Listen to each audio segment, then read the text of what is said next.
You are at Lake Rant, where I rant about whatever my $10 a month plus patrons want me to rant about. You can get one of these by being one of those. This one's for Naka, who says, rant about if Kappa Mikey was remade today. So I had to look into what the hell Kappa Mikey is, and apparently it was this kids show that was on Nicktoons in the late 2000s that seemed to be like early Flash animation, very thick outlines on everything, and it's a parody of anime. It's centered around a bunch of characters who are parodies of different anime cliches, and the show is like a wacky, spastic, Teen Titans-esque Western take on Japanese wacky facial expressions, but turned up to a way higher degree. It felt a lot like Johnny Test in terms of the delivery, speed of jokes, the way the animation feels, but again with that anime style overlay. But the show is like, it feels fairly cynical about anime. It's hard to say that it comes from a position of really caring about anime. It seems more like it's a commentary on the aesthetic tropes of it. But like, the show is very Western, and it looks like sin. I mean, it's one of the ugliest fucking things I've ever looked at.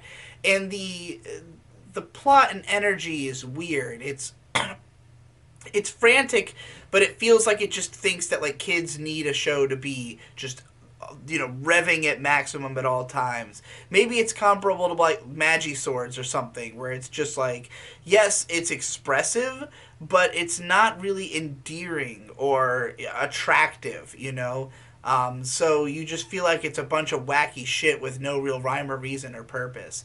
I looked into the person who created it, and it seems like they've done tons and tons of children's media, won lots of awards for like designing toys and shit like that, but most of it seemed to me like very cynical stuff that he had created on some level, I mean, some of it was inventive. He did the Thumb War show, where it was people, actually using their thumbs to communicate. But like, I mean, you can look at that multiple ways. You could look at it as an interesting concept for a kids show, but was it done in an inventive and creative way to tell a good story, or was it a gimmick that's used to make a very cheap animated show? I don't know, because I've never seen it. But I'll tell you, Kappa Mikey, I don't know how they ran 100 episodes of this, but I didn't enjoy what I watched of the first episode very much.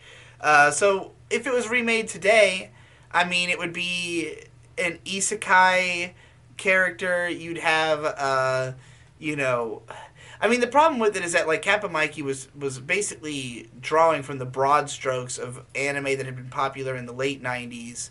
And maybe early 2000s, but it was mostly from like the anime boom and stuff that like, reference points that even pretty normal people would get, like people who haven't seen a ton of anime. Like, I got the sense from what little I watched that it had, Pokemon was like the biggest reference point for it. But, so going forward to today, I mean, how many anime have really even been mainstream crossover successes the way that something like Pokemon or Yu-Gi-Oh was, as opposed to something more like, like more, I don't know, legitimate, something that doesn't come off as popular in the West just because it caters to kids who will ignore the weird sensibilities of it, but stuff that's just like sincerely been beloved by a lot of people in the West. I don't know. Would they make a parody of Boku no Hero Academia's characters? I don't think so. I don't think it would be the same, looked at the same way, So it's hard to imagine that Kappa Mikey could be remade today, is basically what I'm saying. And that's for the best. It should remain dead in the past and forgotten.